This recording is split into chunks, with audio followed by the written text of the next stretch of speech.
The topic that we are going to study today is singular and plural in nouns. On the basis of number, noun can be divided into two categories, singular and plural. Now, what is a singular noun? A singular noun is a noun which indicates only one person, object, thing, idea, etc. For example, a man, a book, an apple, etc. Now, what is a plural noun? A plural noun is a noun which states that there is more than one person, animal, place, thing, etc. For example, 5 men, 20 books, 10 apples, etc. Now, formation of plural nouns. Plural forms of nouns ending in s, double s, ch, sh and x are made by adding s or es to the singular form.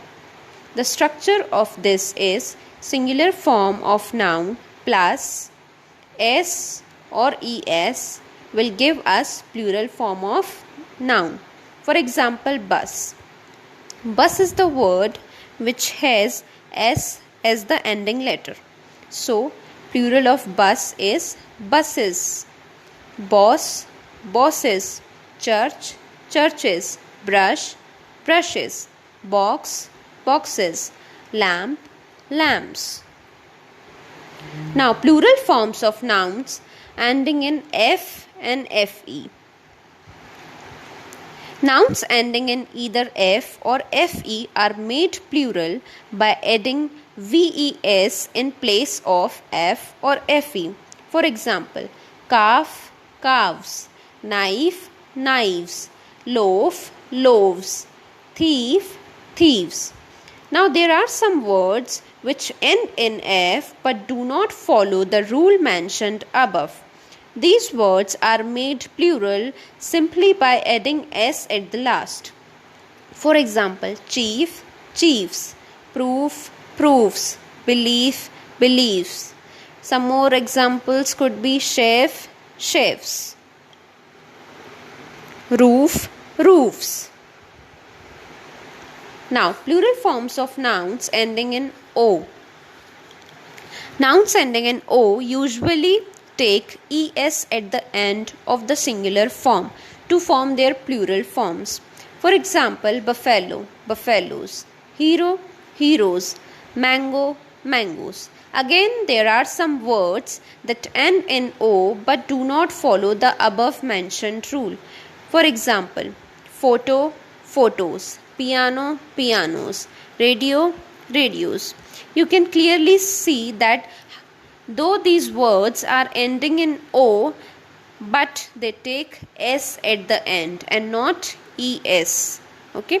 So some more examples could be zero, zeros, studio, studios, ratio, ratios.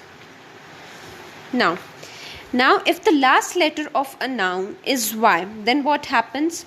First case is if there is a consonant before y, then y is changed into ies. For example, baby, babies. You can see that before y there is a consonant b. So that's why in place of y we'll add ies at the last. So baby, babies. Again, berry. You can see in berry before y there is a consonant r. So we'll remove y again and then we'll add ies at the last. So berry, berries. City. Again you can see that t is a consonant before y.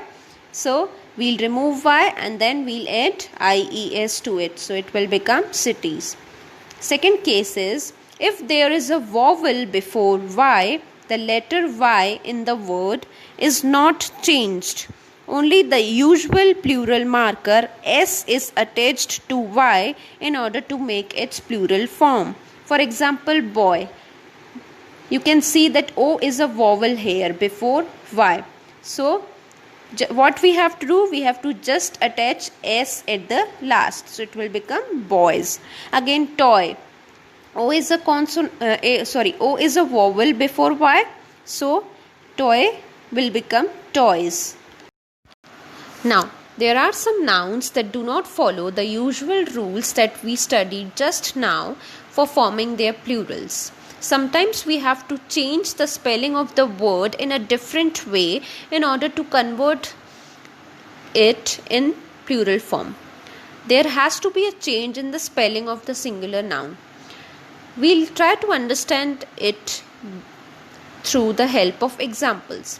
First, some nouns add en or ren to form their plural. Child. Child is in its singular form, and the plural form of child would be children. Second, some other nouns change their middle vowels to form their plurals. For example, foot. Plural form of foot would be feet. Now, some more examples are given in this table.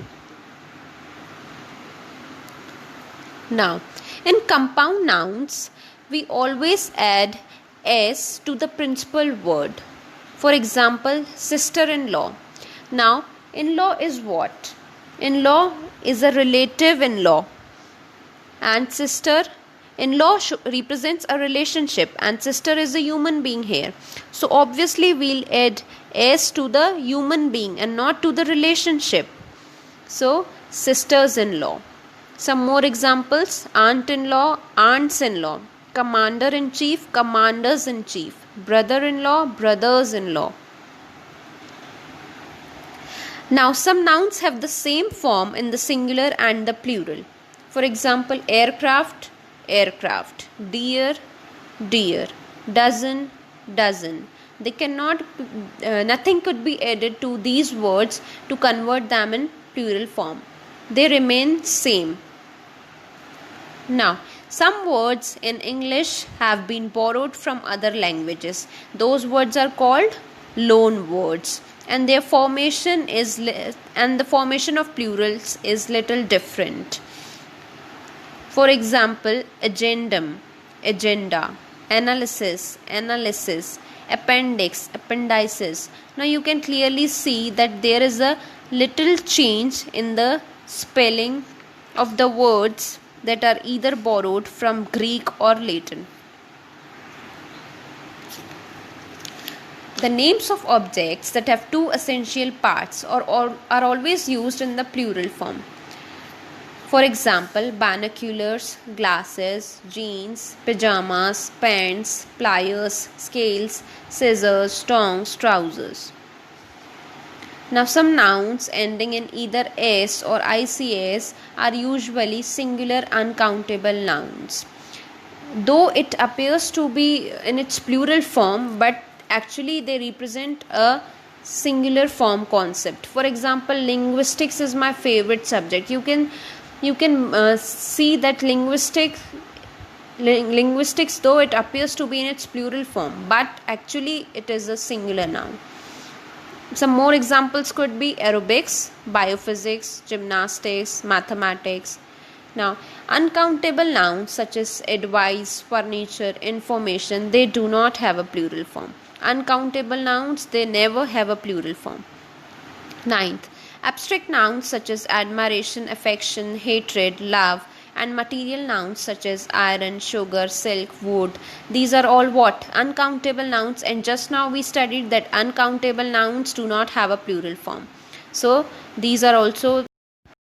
Now, in figures and letters, an apostrophe followed by s is added in order to make their plural forms. For example, please write your T's clearly. Underline all the number 5s in the given number.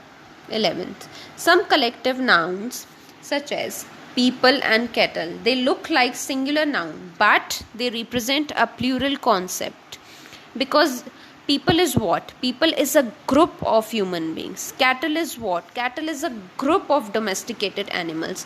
Therefore, they represent a plural concept.